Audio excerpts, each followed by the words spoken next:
This is Chapter 1, Part 9 of Rules of Engagement. And today we're covering self-concept theory.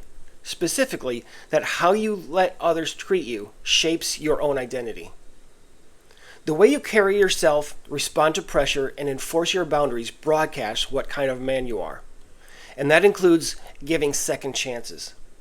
Every time you allow disrespect to pass unopposed by giving her another shot, you're reshaping your identity in real time. And it doesn't take long to lose it. Way back in 1987, psychologists Marcus and Werf at the University of Michigan described self-concept as dynamic and shaped by social interactions and feedback. Essentially, by allowing disrespect to slide, even with a second opportunity for her to correct it, your standards can start to slip. What was once a non-negotiable expectation becomes something you eventually tolerate. And before you know it, it's like showing up on the ninth green with a 3-wood and wondering why your putting game sucks. The best way to fix your putting game or your relationship is to make sure that poor performances are addressed and corrected before moving on. Psychologist Diane Tice's research published in 1992 from Case Western Reserve University on self-presentation further drives this point home by showing that we become what we act out, and that change is possible when the issue is confronted. Essentially, if you keep offering to be her emotional punching bag, you become the guy who deserves the punches.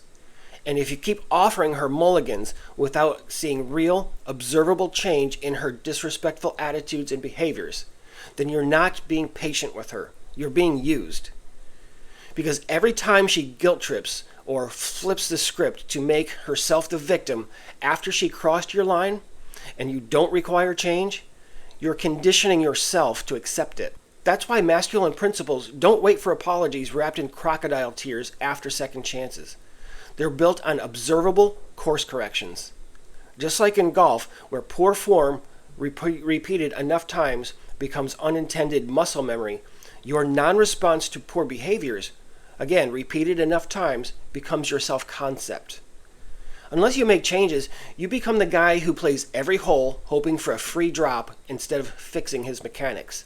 When you stop giving second chances, or third, or fourth, or fifth, you do more than stop the negative behavior. You reinforce the truth about who you are and what you believe in. You inform her and remind yourself that you're a man with standards, and that second chances need to be followed with observable positive change. That's not your ego, that's your masculine leadership. In time, that frame becomes the foundation for emotional stabilization and growth, and it filters out women who have no business being on the course with you. But when you do the opposite, when you let too much go just this once, you teach yourself a dangerous lesson, that your self-concept of yourself comes second to her comfort. Marcus and Werf also emphasized that self-concept is fluid and molded through each interaction that you choose to engage in or walk past. So don't miss the opportunity to demand that she show improvements as part of getting a second chance. The real damage doesn't always come from her initial disrespect, but rather from letting her get away with it again. Remember that expecting change is about calibration. It's about expecting her to show up with improvements so that you can trust your own self in the relationship. You're setting the standard and trusting the course to reveal who belongs there. And when she crosses a line repeatedly, you don't give her a mulligan just because she didn't mean it. Again. No, sir. You do not let her tee off again after shanking your dignity into the rough.